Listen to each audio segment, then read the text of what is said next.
right, so welcome back, everyone, for another deep dive. Today, we're going to be looking into Lorenzo Fat Cat Nichols. Oh, yeah. Now, this guy was a notorious drug kingpin in Queens, New York. Right. And what we're going to try to do is figure out kind of like the weird juxtaposition of this guy, right? He was super ruthless in his criminal enterprise, but then later expressed deep regret for his actions. Right.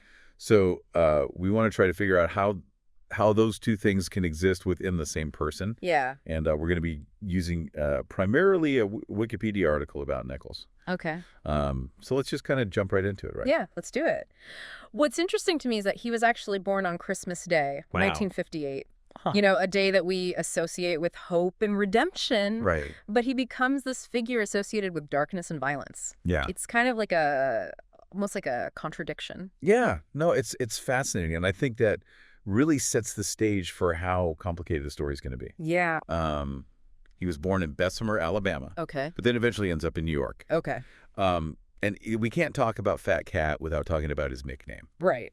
You know, Fat Cat, it's not exactly subtle. Yeah. And it, you know, kind of speaks to his imposing just physical presence. Yeah. You know, like a thick neck, broad build. Yeah. Like the kind of guy who could just walk into a room and you're kind of like, whoa. Yeah. You know. Right. And that was so critical to his success in the drug trade. Yeah. You know, you have to project power and an image of power, even in something like a nickname, to maintain control and instill fear. Yes. It's basically a way of saying, don't mess with me without having to say it. Exactly. And, you know, his criminal enterprise, I mean, it was massive. Yeah. During the peak of the crack epidemic in the 80s, he led this huge drug trafficking organization in Jamaica, Queens. Right. I mean, think about it. He's got Howard Pappy Mason, his friend from prison. Yeah. He's got Lucas Spoon Steven. Okay. You know, his trusted confidant. Right.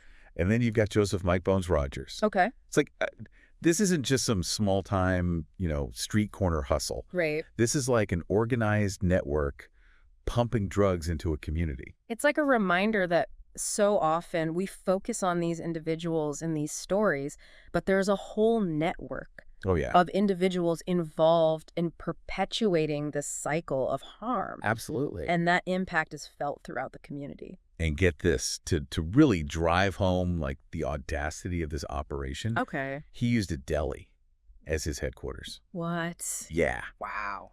So he inherits Big Mac's deli from his father-in-law, right? Okay. And essentially turns it into like the nerve center for his drug empire. That's crazy. It's like he's got this entrepreneurial mind, but it's so twisted. Yeah. That's really striking. It highlights how he blended into, you know, like seemingly legitimate businesses. Right. Using that as a cover for his activities. Yeah. And this is something that organized crime figures do all the time. Right. You know, it's blurring the lines between the underworld and the everyday world. Right. And it reminds us that these criminal enterprises are often hiding in plain sight. Right in front of us. Yeah. It wasn't all just like business savvy, though. Right. This is where the story gets kind of dark. Yeah. So Nichols was linked to the murders of two people. Right. And, you know, this is where we see like the real brutal reality of his world. These weren't just, you know, random acts of violence. These were calculated moves to eliminate threats and maintain his grip on power. Right.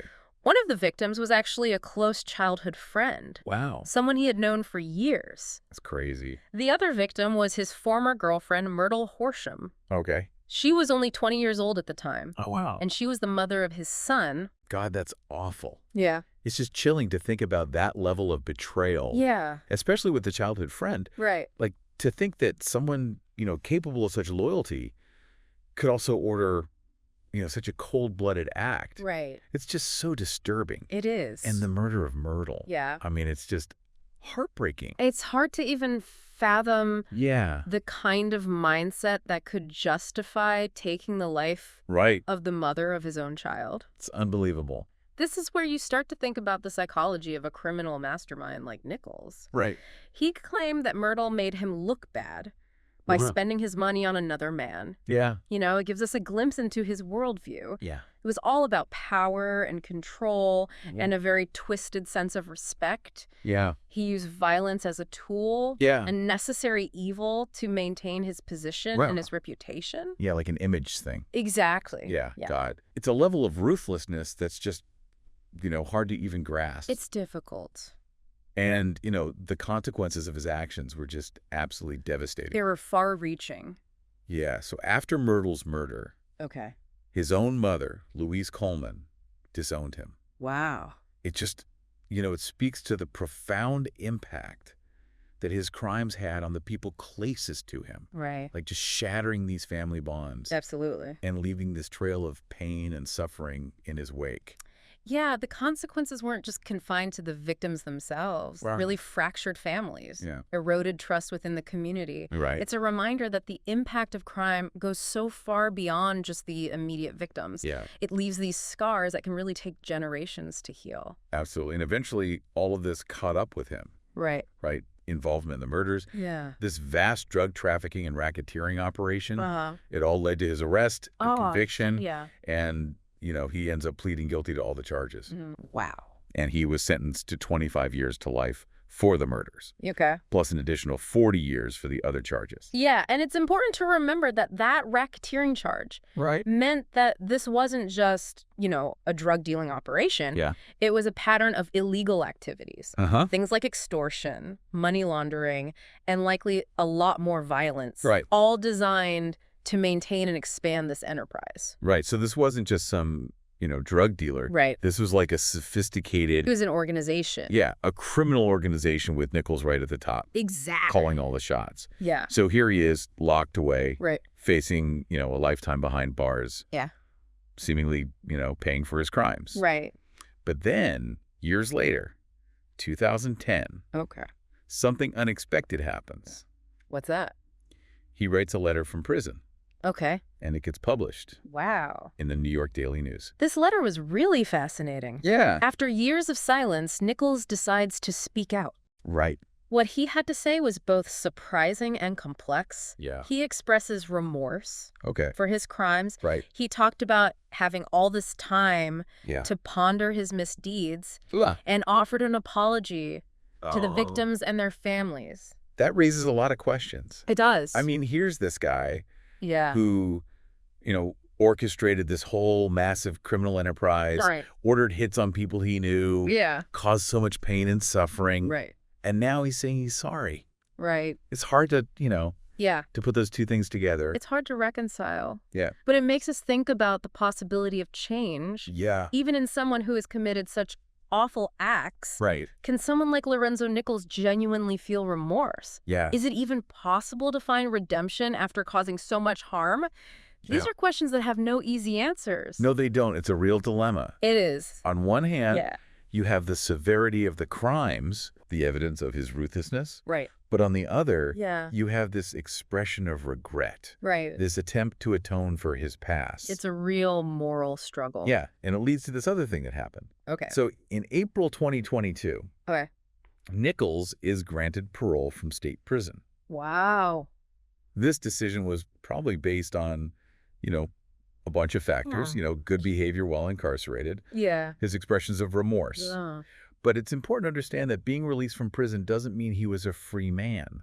Oh, right. He was immediately transferred to federal custody. Okay. To serve time for those federal convictions. So even though he's out of state prison, he's still got more time. Oh, yeah. His legal issues weren't over. Yeah, it shows how complex this system really is. Yeah. The interplay of state and federal laws. Right. The considerations for parole. Yeah. The consequences of past actions. All these factors kind of come together in Nichols's case and create this very intricate legal situation. Yeah. Wow. Yeah.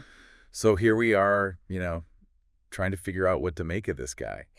It's a tough one. It really is. I mean, on one hand, you have like this, just brutal drug kingpin. Right. Who like terrorized the community, took lives. Yeah. Without even thinking about it. Right. And then on the other hand, you've got this guy who's seemingly remorseful. Right. Asking for forgiveness and a second chance. It really makes you think about justice and rehabilitation. Yeah. And about whether people can really change. Yeah. Can someone truly change after doing these kinds of things? Right. And if they can, like, what does that even look like? Exactly. Does just saying sorry mean that you're rehabilitated? Right. I mean, these are tough questions. Yeah, they are. And I imagine our listeners are probably thinking about this too. I would hope so. It's easy to just say, like, once a criminal, always a criminal. Yeah. Especially with someone like Nichols. Right. But then, what's the point of parole? Right, exactly. If we don't believe people can change. You know, it's like you have to confront your own beliefs about second chances. It is. Can we forgive someone like Lorenzo Nichols? Right. And if we can't, like, what does that say about us? Yeah, what does that say about our compassion? Exactly. Yeah. And our belief in redemption. Exactly. It's a lot to think about. It is. And I don't think there are any easy answers. I agree. But I think, you know, maybe that's the point of doing a deep dive like this. Yeah. It's not always about, you know, finding a neat and tidy conclusion. Right. It's more about exploring a complex story. Yeah. And thinking about all the nuances. Yeah, and it's important to remember the other factors that play into crime. Oh, yeah, for sure. We can't just blame individuals. Right. Without thinking about the social and economic conditions. Right. That can lead to crime. Yeah. You know, poverty, lack of opportunity. Oh, yeah, it's all connected. It's a good reminder that these stories are never simple. Lorenzo Nichols is a pretty unique case. He is. But his story raises a lot of questions about, you know, bigger issues. Yeah. Poverty, opportunity, the fact that crime is kind of a cycle. It is. And it definitely leaves us with more questions than answers. That's true. Which honestly is sometimes like the best outcome of one of these deep dives. It is. It makes you think. It really does. So as you continue to think about Lorenzo Nichols and everything we've talked about, I think it's important to ask ourselves, can true redemption happen without restorative justice? And what is our responsibility as individuals and as a society to really address what causes crime and create a path for people to rehabilitate themselves? Thanks for joining us on this deep dive into the life of Lorenzo "Fat Cat" Nichols. It's been quite a journey.